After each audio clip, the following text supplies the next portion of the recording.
Hello there, good people. Welcome to the first video of this brand new course we created so that you become a master of endgames. Before we start, I should probably make a little bit of a disclaimer. What we are not going to see here in this course is any checkmate techniques. So you will not learn how to win with a bishop and a knight. You will not learn how to win with two bishops. You're not going to learn how to checkmate in any other way with any other piece arrangement. What you're also not going to see is great many types of endgames. You're not going to see rook endgames, pawn endgames. You're not going to see many types of endgames, which I believe they deserve a separate course. We focused on positions where the material is not balanced and positions that occur very frequently, and it's enough to master them in many situations, in most situations I would say, once, and still occur quite often. Of course, you could argue that the most common position that occurs in practice is the Lucena position or fielder position, or that it's really important for a practical player to learn how to construct a bridge, or perhaps just convert a material advantage in a rook endgame. That is very true to a great degree, but we wanted to develop something a bit of a different. We believe that there's still room for such courses like this one, and we wanted to introduce something which was not really created earlier. Okay, so that was the explanation I sort of felt obliged to do. In this first clip, what you're going to learn, or hopefully just recap, is going to be queen against pawn positions. Since it's going to be purely a lecture, I think we will be able to go through all of the most important positions or types of positions, because as you are going to see, it's not so relevant to consider every single possibility. Instead, what you need to do is to understand certain mechanisms and just remember those exceptions that we're also going to discuss. So here's the first position. It's queen against pawn, with the pawn being very close to promotion, and this is strictly what we are going to deal with here. We're not going to consider any peculiar positions with queen fighting against 5 pawns at the same time, or any other strange type of a situation which could occur on the board, but not so frequently, I would say. Instead, we are going to deal with positions where in every single instance the pawn is going to be placed, a single pawn is going to be placed on a square, just a move from promotion. So we start with the most clear example, the most typical and basic situation. So a central pawn supported by the king of the stronger side is placed very far away from the pawn. So in fact, at this point, the queen is going to be alone in fighting against that pawn, which is, as I said, a step of promotion. So we need to rush in order to prevent black from getting a queen himself. As in every single position and in any single endgame, I would advise you to think, prior to moving to playing out a position, I would advise you to think what you actually want to achieve. So in other words, you should try to construct a plan, or try to anticipate what you want to do and what your opponent may try to achieve at the same time. So in this position, well, we need to prevent promotion. The only problem is that if we do that, so if we start giving checks, black will just go away with the king, and at the same time the pawn is going to be threatening to promote. If we stop giving checks, if we don't give checks for a moment, black will just take his chance and promote. Of course, at this point you probably already realized that it's not enough to play just with the queen, even though the queen is much stronger, a much stronger piece than the king, and also stronger than king plus a pawn. Still, it's just one piece against one piece. You cannot give a checkmate with a queen, and you cannot win queen versus pawn without the involvement of the king. So we will need to find a way to bring our king and support the queen. In this case, the mechanism is very, very simple, in my opinion. So what you need to understand here is that we need to force black to put his king in front of the pawn.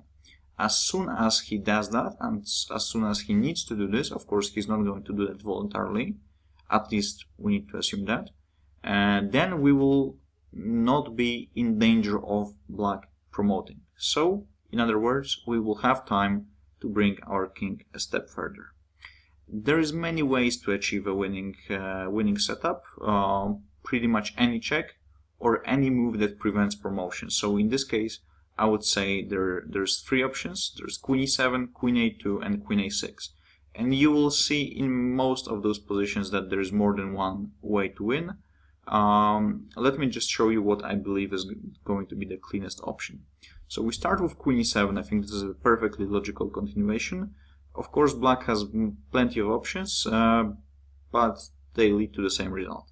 So black could try king f2, and then we play, well, we want to get closer with our queen to black king, so we play either queen d6, hitting the pawn, or queen f6, giving a check. We achieve the same result. You could also play queen h4, queen c5. Would also do, you could transfer your queen to light square, so queen d7 is perfectly fine, queen f7. It doesn't really matter. All that matters is that we need to get closer to that pawn and closer to the king, so that at the end of the day the king is forced to go sorry, in front of the pawn. So black plays king e2, queen e5, king f1, king f2 is the same. So king f1, queen d4, king e2 again. Queen e1 is pretty much the same, but black is going to play as actively as possible.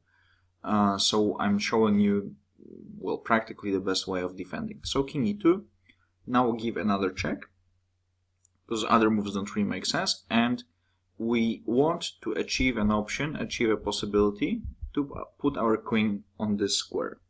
This is the square which is the closest to the black pawn, at the same time attacking the pawn from behind. As you probably already know, usually we just attack pawns with either rook, in either rook endgames, or in endgames involving major pieces. You try to attack from behind, because if you do that from behind, then you don't restrict your pieces simply, and you don't have to make them passive. Here d3 is the spot that you need to remember about in case of the d pawn. If the pawn stood on e2, then of course just one square behind of the pawn is the square you want to control. Now black faces a difficult choice, or, well, a choice he doesn't really want to make. So if he plays king d1, then we fulfill our goal. We have enough time to play king f7, and gradually we will try to get this position with the black king on d1 again and again and again, and step by step bring the king closer, closer, closer, until we get a chance to attack the pawn and win it, or just deliver checkmate. The move that is probably more logical and not so straightforward is king f2 or king f1. Now we play queen d3, so we achieve what we wanted to achieve. Black now has just one option. He needs to play king e1, and finally we get to play queen e3. So as you could see from the corner of the board, we brought our queen behind the pawn, and in such a scenario where black is simply unable to to do anything else than putting the king in front of the pawn. So king d1. Now we bring the king to the center. King f7.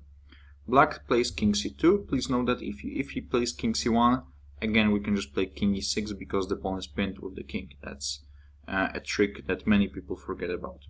So there's king c2, and I've been showing this position or this type of position to many students, and they usually, for whatever reason, whenever they're given the chance to show off and try to figure this out on their own, and they try to play queen c5 or queen e4, and they usually win or get closer to win, to very close to winning, but this takes unnecessarily long.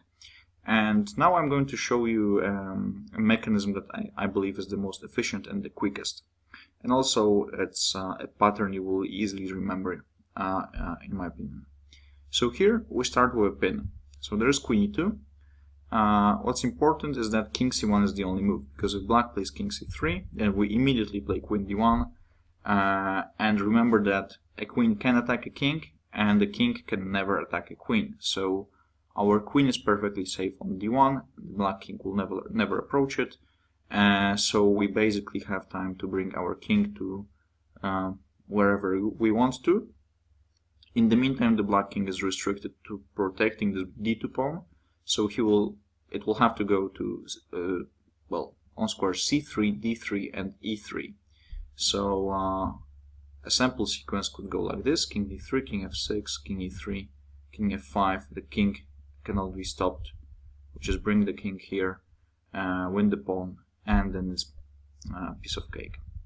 So again, we start with a pin, black goes king c1, and we give a check. Again, if king d1, we bring the king. If king b2 or king b1, we get our queen behind the pawn. King c1, queen c3. It's exactly the same situation we had a few moves ago, with this difference that the queen stood on e3. Now it's on c3, but it's perfectly the same.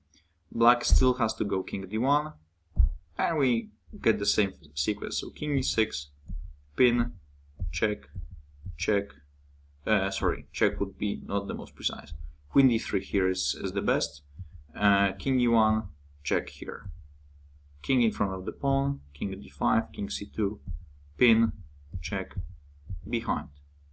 If you follow this sequence, you will see that it's going to be very quick, and you will not really have any problems, because instead of trying to figure out what needs to be done, you just remember this pattern, and the rest is just very simple. So we follow the same idea, bring the king close enough to the pawn. Now black plays, for example, king e2, and there is of course already more than one way to win, but the one I chose for this presentation purposes is queen e3 check. If king f1, we collect the pawn. If king d1, king d3, and again we win the pawn. So it does take a bit of time, but at the end of the day, I believe this is quite a simple idea. What you need to remember here is that a king needs to be involved, so you cannot just play with a queen. And remember this pattern I've been discussing. So give checks until you get close to the pawn, or very close. In fact, you try to put the queen behind the pawn for the first time, forcing the black king or opponent king to go in front of the pawn, and then use this pin, check from behind, attack from behind pattern, and you're going to be good. Okay, let's move on to the next exercise, and probably dealing with this and one more exception is going to be all for this first video. So in this type of a position, so we don't have a central pawn this time, but a knight pawn, it's going to be the same. It's going to be also winning for the player having the queen, and the mechanism we used is going to be exactly the same. So get your queen close to the pawn, force the black king or the king of the weaker side to go in front of the pawn, bring your king closer to the pawn, and win the pawn. So let's see how this can be done. Queen f4 is the easiest. Of course, you could imagine much more complex positions, or complex. Well, they're not more complex, but positions which require the queen to make a few moves more so that it gets close enough to the pawn. But in this case, I felt that explanation given in the first exercise should be sufficient. So let's not waste our precious time and just let's get to the most interesting part here. So Queen f4, this is the position you get at the end of the day. It's not really a problem to get this. King e2, and it's important to stop giving checks at one point. Recently I've been discussing this with one of my students, and he was struggling to understand that check is not the only way to prevent promotion. In fact, in many situations, what you need to do, what is more efficient, is just to attack the pawn. Because when you attack the pawn, of course, make sure that the promotion is not available, because you could attack the pawn by playing, well, it's not a good example here, but for example, if you play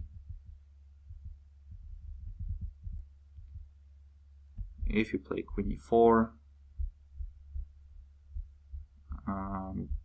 King f1, so Queen f5, King e1, Queen d5, it does attack the pawn, but the pawn can get promoted. So make sure you attack the pawn in such a way that it cannot get promoted, and then it's going to work just fine.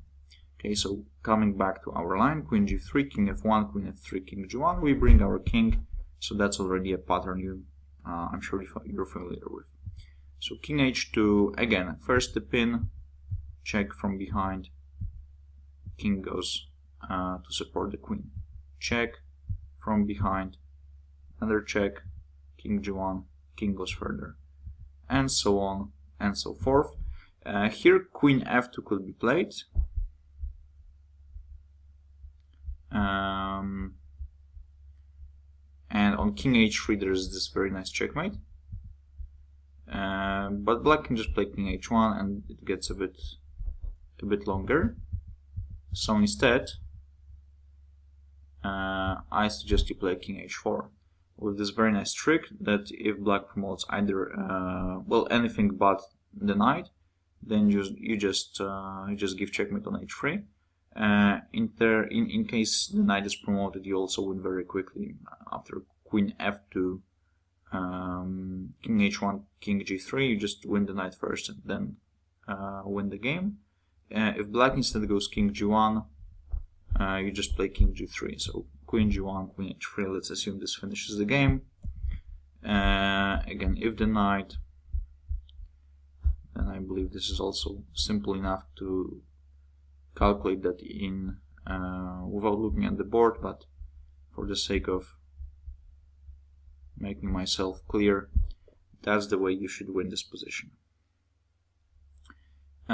So remember that whenever you play against central pawns or the knight pawns, the position is generally winning unless there is something really unexplainable happening on the board, and this exception is going to be seen in the following example. So this, in fact, it seems like a perfectly winning position for white at first glance, or at least to an untrained eye. You might wonder, why would I not be able to win that? I have a queen, the pawn is central, in fact my king is not in the corner of the board, so I should perhaps be even able to get my king closer to the pawn quicker. Well, everything is true, but unfortunately white cannot give a check. So there is not a single move that white can make in order to prevent promotion. So even though the pawn is central, black is down an entire queen, it's just not possible to allow promotion, and the game should result in a draw. This could be imagined also in a situation with